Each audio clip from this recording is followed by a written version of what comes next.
الله أكبر الله أكبر. أعوذ بالله من الشيطان الرجيم.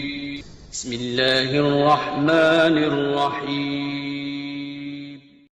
سنا صحیح بخاری حدیث نمبر 457۔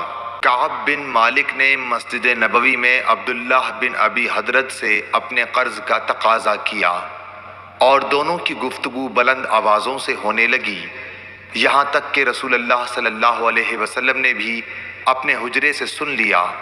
آپ پردہ ہٹا کر باہر تشریف لائے اور پکارا، کعب رضی اللہ تعالی عنہ بولے، ہاں حضور فرمائیے کیا ارشاد ہے؟ آپ نے فرمایا کہ تم اپنے قرض میں سے اتنا کم کر دو۔ آپ کا اشارہ تھا کہ آدھا کم کر دیں۔ انہوں نے کہا، یا رسول اللہ میں نے بخوشی ایسا کر دیا۔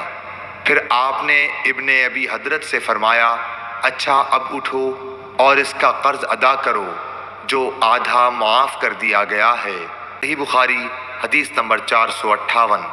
حضرت ابو ہریرہ رضی اللہ تعالیٰ عنہ سے روایت ہے کہ ایک حبشی مرد یا حبشی عورت مسجد نبوی میں جھاڑو دیا کرتی تھی۔ ایک دن اس کا انتقال ہو گیا تو رسول اللہ صلی اللہ علیہ وسلم نے اس کے متعلق دریافت فرمایا۔ لوگوں نے بتایا کہ وہ تو انتقال کر گئی۔ آپ نے اس پر فرمایا کہ تم نے مجھے کیوں نہ بتایا، مجھے اس کی قبر بتلاؤ۔ پھر آپ قبر پر تشریف لائے اور اس پر نماز پڑھی۔ صحیح بخاری حدیث نمبر 459۔ حضرت عائشہ رضی اللہ تعالی عنہا فرماتی ہیں کہ جب سورہ بقرہ کی سود سے متعلق آیات نازل ہوئیں تو نبی صلی اللہ علیہ وسلم مسجد میں تشریف لے گئے اور ان آیات کی لوگوں کے سامنے تلاوت فرمائی۔ پھر فرمایا کہ شراب کی تجارت حرام ہے۔ صحیح بخاری حدیث نمبر 460۔ حضرت ابو ہریرہ رضی اللہ تعالیٰ عنہ سے روایت ہے کہ ایک عورت یا مرد مسجد میں جھاڑو دیا کرتا تھا۔ ابو رافع نے کہا، میرا خیال ہے کہ وہ عورت ہی تھی۔ پھر انہوں نے نبی کریم صلی اللہ علیہ وسلم کی حدیث نقل کی کہ آپ نے اس کی قبر پر نماز پڑھی۔ صحیح بخاری حدیث نمبر 461۔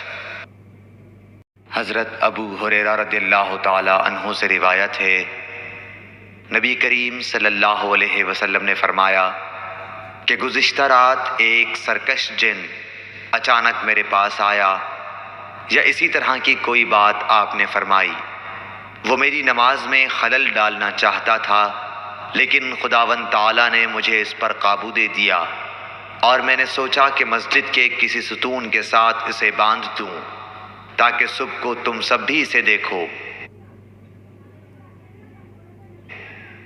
پھر مجھے اپنے بھائی سلیمان کی یہ دعا یاد آ گئی جو سورہ سعد میں ہے، اے میرے رب مجھے ایسا ملک عطا کرنا جو میرے بعد کسی کو حاصل نہ ہو۔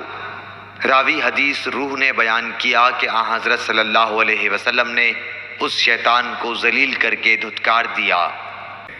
صحیح بخاری حدیث نمبر 462۔ سعید بن ابی سعید مقبری نے حضرت ابو ہریرہ رضی اللہ تعالیٰ عنہ سے سنا کہ رسول اللہ صلی اللہ علیہ وسلم نے کچھ سوار نجد کی طرف بھیجے جو تعداد میں 30 تھے۔ یہ لوگ بنو حنیفہ کے ایک شخص کو جس کا نام ثمامہ بن اسال تھا پکڑ کر لائے۔ انہوں نے اسے مسجد کے ایک ستون سے باندھ دیا۔ پھر رسول اللہ صلی اللہ علیہ وسلم تشریف لائے اور تیسرے روز ثمامہ کی نیک طبیعت دیکھ کر آپ نے فرمایا کہ ثمامہ کو چھوڑ دو۔ رہائی کے بعد وہ مسجد نبوی سے قریب ایک کھجور کے باغ تک گئے اور وہاں غسل کیا۔ پھر مسجد میں داخل ہوئے اور کہا، اشہد ان لا الہ الا اللہ وان محمد الرسول اللہ، میں گواہی دیتا ہوں کہ اللہ کے سوا کوئی معبود نہیں، اور یہ کہ محمد صلی اللہ علیہ وسلم اللہ کے سچے رسول ہیں۔ صحیح بخاری حدیث نمبر 463۔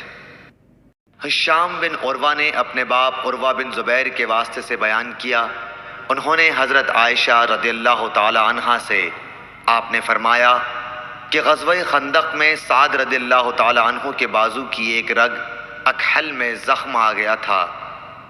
ان کے لیے نبی کریم صلی اللہ علیہ وسلم نے مسجد میں ایک خیمہ نصب کرا دیا تاکہ آپ قریب رہ کر ان کی دیکھ بھال کیا کریں۔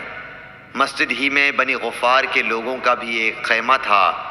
سعد کے زخم کا خون جو رگ سے بکثرت نکل رہا تھا بہہ کر جب ان کے خیمے تک پہنچا تو وہ ڈر گئے۔ انہوں نے کہا کہ اے خیمے والو، تمہاری طرف سے یہ کیسا خون ہمارے خیمے تک آ رہا ہے؟ پھر انہیں معلوم ہوا کہ یہ خون سعد کے زخم سے بہہ رہا ہے۔ حضرت سعد رضی اللہ تعالیٰ عنہ کا اسی زخم کی وجہ سے انتقال ہو گیا۔